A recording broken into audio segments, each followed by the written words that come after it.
Hi everyone, स्वागत है आपका आरएस क्रिएशन स्टडी चैनल में। तो आज हम लोग जो है MEG07 की एक नॉवल को डिस्कस करने जा रहे हैं जो कि है कांथापुरा। ये जो नॉवल है ये बहुत ही फेमस नॉवल है और इसके जो राइटर हैं वो है राजा राव और इसको पब्लिश करवाया गया था 1938 में। तो इस नॉवल की सेटिंग जो है रखी गई है साउथ वेस्ट इंडिया के एक छोटा सा गांव है कांथापुरा वहाँ। और ये जो कहानी है ना, इसका जो मेन थीम है वो महात्मा गांधी की नेशनलिस्ट मूवमेंट इसका मेन थीम है, जो 1919 से लेकर के 1930 तक उन्होंने पूरे देश में फैला रहे थे वो अपना मैसेज, और इंडिया को जो है आज़ादी दिलवाने की कोशिश कर रहे थे ब्रिटिशरों के अगेंस्ट। और हम देखेंगे कि ये जो नेशनलिस्ट मूवमेंट है गांधी जी की, ये इस छोटे से गांव कांथापुरा में कैसे फैल जाती है और ये कैसे यहाँ पर इतनी ज़्यादा स्प्रेड होती है। तो ये जो कहानी है ना, इसको एक अचक्का नाम की बूढ़ी ब्राह्मण औरत होती है, मतलब ये इस कहानी की नरेटर है, ये इस कहानी को सुना रही है।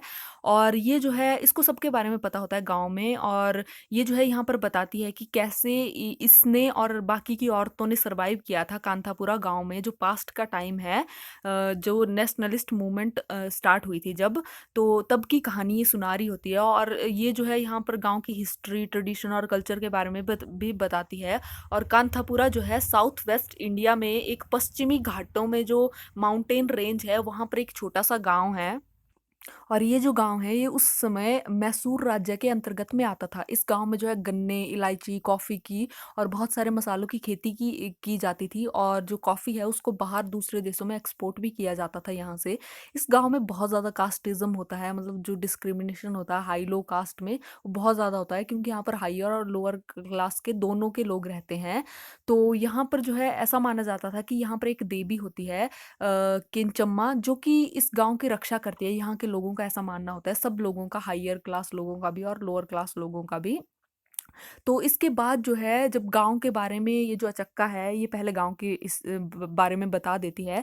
इसके बाद ये बताती है कि गाँव में एक जो है मूर्ति नाम का व्यक्ति था, जो कि एक ब्राह्मण व्यक्ति था, और ये काफ़ी पढ़ा लिखा था। और ये एक बार ये शहर जाता है और शहर जाकर के गांधी जी का भाषण जो है सुन लेता है। और वहाँ जाकर के ये जो है गांधी जी के विचारों से जो है बहुत ही ज़्यादा प्रभावित हो जाता है, इम्प्रेस हो जाता है। क्योंकि गांधी जी ने तब जो थी नेशनलिस्ट मूवमेंट को स्टार्ट किया था, मतलब ब्रिटिशरों के से आज़ादी दिलवाना और अनटचेबिलिटी को ख़त्म करना। ये दो मेन लक्ष्य थे गांधी जी के। और ये जो थे सब इंसानों को जो थे बराबर मानते थे, हाई हो चाहे लो हो, मतलब किसी को हाई और लो नहीं मानते थे। तो ये जो सारी बातें होती है मूर्ति को काफ़ी अच्छी लगती है। और जब मूर्ति जो है अपने गांव लौट करके वापस आता है, तो ये भी यहाँ पर जो गांधी जी की मूवमेंट चल रही होती है पूरे इंडिया में आज़ादी के लिए और अनटचेबिलिटी को एंड करने के लिए, तो मूर्ति भी अपने गांव में आकर के इसको स्टार्ट कर देता है और अपने गांव का गांधी बन जाता है। जब ये जो मूर्ति है इस मूवमेंट को स्टार्ट कर देता है, तो लोअर क्लास के लोग होते हैं वो तो इसके साथ आकर के जुड़ जाते हैं, क्योंकि उनको फील होता है कि कोई तो उनको सपोर्ट कर रहा है। लेकिन ये बात जो होती है ना, कुछ अपर कास्ट के जो लोग होते हैं, ब्राह्मण होते हैं, उनको हजम नहीं होती है। और यहाँ पर एक ब्राह्मण होता है भट्टा। ये जो भट्टा होता है ये जो है इसके खिलाफ खड़ा हो जाता है जो मूर्ति है, क्योंकि इसका जो मेन धंधा होता है ना भट्टा का, ये गरीब लोगों को लूटना और उनका शोषण करना ही होता है, इसी से इसकी रोजी रोटी चलती है। तो ये मूर्ति के सामने सबसे बड़ा विरोधी बन के खड़ा हो जाता है और कुछ लोगों को अपने साथ मिला लेता है, कुछ ब्राह्मणों को, और जिसमें ये जो मूर्ति की माँ है उसको भी मिला लेता है, नरसम्मा। तो क्योंकि ये भी बहुत ज़्यादा अपने हाई कास्ट को मानने वाली लेडी होती है, तो ये भी जो है ये नहीं चाहती कि इसका बेटा ये सब करें। तो ये जो लोग हैं ये एक साथ आ जाते हैं, मूर्ति के सामने खड़े हो जाते हैं और इसको मतलब अपोज करने लग जाते हैं। और क्योंकि मूर्ति ने जो है लो कास्ट लोगों के साथ जाकर के मिलना-जुलना स्टार्ट कर दिया होता है, उनके घर जाता है, खाना खाता है उनके साथ। तो ये सब देख कर के ये जो ब्राह्मण होते हैं इनको लगता है कि ये जो मूर्ति है ये हमारे जो न हमें जो है पॉल्यूट कर रहा है, हमारी कास्ट को पॉल्यूट कर रहा है। तो ये सब ब्राह्मण जो है इसके खिलाफ खड़े हो जाते हैं। और ये जो भट्टा है ये एक स्वामी के पास जाता है, जो कि स्पिरिचुअल लीडर होता है, रिलीजियस लीडर होता है, बहुत पावरफुल इंसान होता है स्वामी। तो ये इसके पास जाता है और मूर्ति के बारे में इसकी कंप्लेंट करता है वहाँ जा कर के। और ये जो स्वामी होता है ना, ये मूर्ति को जो है ब्राह्मण सोसाइटी से बाहर निकाल देता है। और जब इसको बाहर निकालता है तो ये सुन कर के ये जो मूर्ति की माँ होती है नरसम्मा, ये जो है सदमे में चली जाती है और इसकी डेथ हो जाती है। तो इसके बाद ये जो मूर्ति है अपनी मदर की डेथ के बाद ये जो है एक अमीर विडो होती है जिसका नाम होता है रंगम्मा, उसके घर पे आकर के रहना स्टार्ट कर देता है। और इसी रंगम्मा के घर से जो है अपने गांधी जी के जो आंदोलन है उसको आगे बढ़ाना स्टार्ट कर देता है और ये गांव के लोगों को जो है एक साथ मिल करके इकट्ठा करता है और लोकल कांग्रेस बनाता है।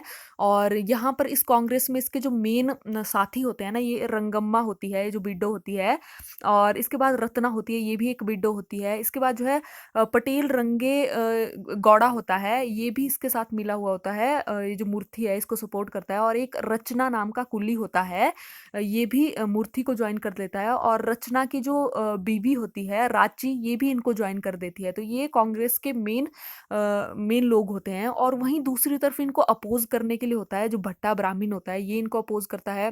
इनके साथ एक पुलिस वाला होता है जो ब्रिटिशर के लिए जॉब करता है, बड़े खान, ये भी इनके अगेंस्ट खड़ा होता है। और यहाँ पर एक साहिब होता है जो कि एक कॉफ़ी एस्टेट का मालिक होता है, जिसके अंडर बहुत सारे मजदूर काम करते हैं।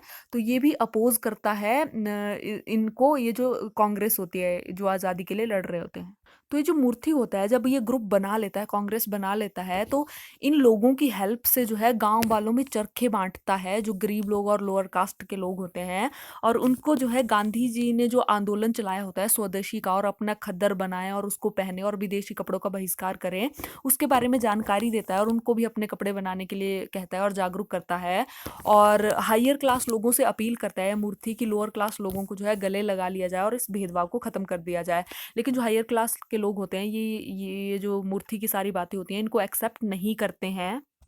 तो अब ये जो नरेटर है अचक्का, ये कहती है कि यहाँ पर जो है एक स्कैफिंगटन कॉफ़ी एस्टेट नाम की एस्टेट होती है, मतलब जहाँ पे कॉफ़ी वगैरह ये बाहर को एक्सपोर्ट करते हैं। तो इसका जो मालिक होता है ना, वो होता है साहिब, मैंने आपको बताया था।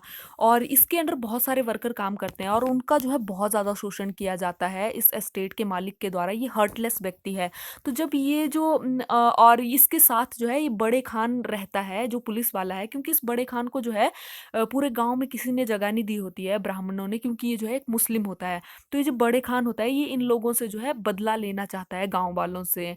और जब ये जो मूर्ति को पता चलता है कि इस एस्टेट में बहुत ज़्यादा शोषण होता है वर्करों का, तो ये जा करके इन वर्करों को जो है, मजदूरों को जो है पढ़ाना लिखाना स्टार्ट कर देता है और इनको जो है एजुकेशन देना स्टार्ट कर देता है।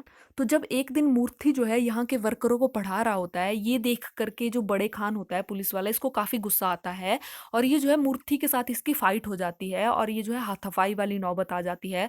तो बड़े खान जो है मूर्ति को पीटने लग जाता है और सारे मजदूर जब बड़े खान को मूर्ति को पीटते हुए देखते हैं, तो बड़े खान को जो है सारे मजदूर एक साथ इकट्ठे होकर के पीटने लग जाते हैं। और तभी मूर्ति को रियलाइज होता है कि वो जो है गांधी जी के रूल्स को फॉलो नहीं कर रहा है, वो उनकी अहिंसा की पॉलिसी को तोड़ रहा है, वो वायलेंस कर रहा है। तो यहाँ पर ये जो मूर्ति होता है, पूरी की पूरी जिम्मेदारी जो है खुद के ऊपर ले लेता है और 3 दिन का फास्ट रखता है। और 3 दिन का फास्ट जब ये 3 दिन का फास्ट रखता है, तो ये जो रंगम्मा होती है, ये जो विडो होती है, ये मूर्ति की जो है केयर करती है 3 दिनों तक। और इसके बाद ये जो मूर्ति होता है अपना आंदोलन जारी रखता है और ब्रिटिशर गवर्नमेंट की नज़रों में आ जाता है। और ब्रिटिशर गवर्नमेंट, ये जो बड़े खान होता है पुलिस वाला, इसको जो है मूर्ति को अरेस्ट करने के लिए भेजते हैं। तो मूर्ति के साथ और भी लोग होते हैं, तो बड़े खान जो है मूर्ति के साथ 17 लोगों को अरेस्ट कर देता है और जेल में डाल देता है। तो बाकी लोगों को तो ये बड़े खान जो है छोड़ देता है, लेकिन मूर्ति को जो है 3 महीने के लिए जेल की सजा हो जाती है। तो जब मूर्ति जेल में होता है, तो यहाँ की जो औरतें होती हैं ना, ये जो रंगम्मा रत्ना वगैरह होती है, ये इस आंदोलन को जो है आगे बढ़ाती है, इसको चालू रखती है।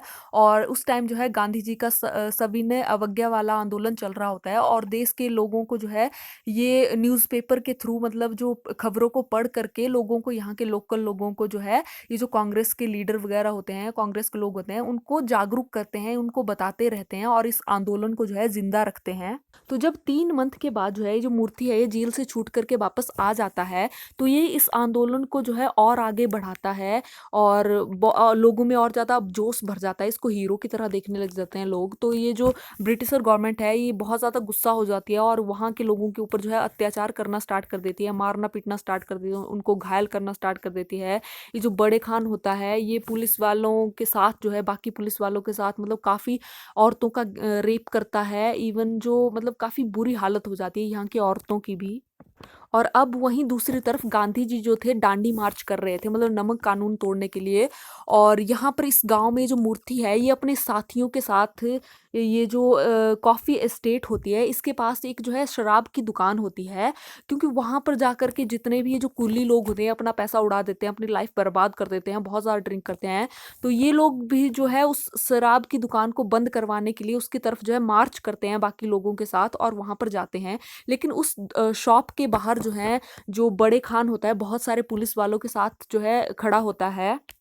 और ये जो बड़े खान है ये जो है उन लोगों के ऊपर लाठी चार्ज करता है, और उन लोगों को जो है भर भर के गाड़ियों में भर के दूर फेंकने लग जाते हैं, गोलियां चलाते हैं, काफ़ी लोग घायल हो जाते हैं। और गांव में जो है ये जो लोगों के घर होते हैं उनको जलाना भी स्टार्ट कर देते हैं, मतलब एक दूसरे के घरों को जलाना स्टार्ट कर देते हैं, आग लगा देते हैं। और कोई लोग वहां से अपनी जान बचा करके भाग रहे होते हैं जंगलों में, गांव की तरफ, कोई दूसरे गांव की तरफ, मतलब उस जगह को छोड़ करके पूरी तरह से जा रहे होते हैं।